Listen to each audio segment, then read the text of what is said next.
परिस्थिती कितीही हालाकीची असू दे, तुम्हाला तुमची इच्छाशक्ती खूप जास्त तीव्र असेल तर तुम्हाला मदत करणारे हात आपोआप पुढे येतात. एक्सक्युजेस शोधू नका, रिझन शोधा सक्सेस व्हायसाठी. माझ्यासाठी ती माझी परिस्थिती होती. जे परिस्थितीचं पोचणं कमी करायचं होतं की मला जे सारखं टोचत राहायचं. म्हणजे काही एक्झाम प्रोसेस तुम्हाला काय शिकवते, आत्ता अनालाइज केल्यावर काय वाटतंय की तुम्ही मल्टिपल गोष्टी सायमल्टेनियसली कसा बॅलन्स करू शकताय. टीडीएस ला, एसएसबी ला ऑफिसर लाईक क्वालिटीज, OLQs हे आहेत. ऍक्च्युली हे तुम्ही कसं बॅलन्स करता हे OLQs आहेत. खरा चॅलेंज काय आहे, GS3 आणि GS4 चा पेपर देणे.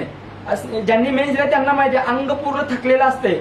गावाकडच्या पोरांना UPSC वगैरे क्रॅक करायची असेल तर 3रा, 4था आणि 5वा अटेम्प्ट आपली पीक फेज असत्या.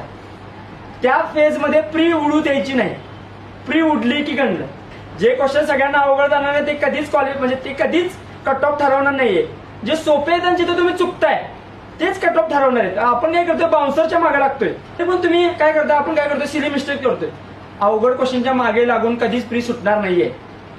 प्री कधी सुटणार आहे तुमची, ज्यावेळी तुमच्या सिली मिस्टेक्स तुम्ही मिनिमाइज कराल त्यावेळी प्री सुटणार आहे. क्लास लावला होता कारण पैसे मिळत होते. कारण कसं आहे की विचार कर, पैशांच्या बाबतीत एक महत्वाचा उद्देश काय असते की पैशांबद्दल विचार करायला नाही लागला पाहिजे या फेजमध्ये. मग ती काळजी विद्याप्रबोधिनी किंवा महाज्योती घेत होते. 200 तास महिन्याचा ऍव्हरेज व्हायचा, 220, 230 वगैरे व्हायचं. 6 ते 8 तास रेग्युलरली अभ्यास करायचा. एक्सक्यूज नाहीये. 2च राऊंड मध्ये पेपर सोडवला. हे व्हॉट्सअप, इन्स्टा, स्नॅप, फेसबुक वगैरे आधुनिक व्यसन आहेत जे की तुम्हाला काय करायचं की मला घ्या, कन्झ्युम करा, रोज माझ्यासोबत वेळ घालावा म्हणत असतं.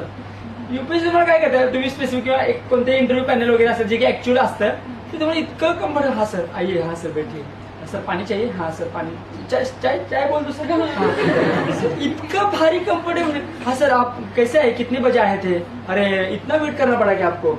हे सगळं ते इतकं फील करून देते की अरे भाई सा आता कोणता आपला मित्रच बोलावा.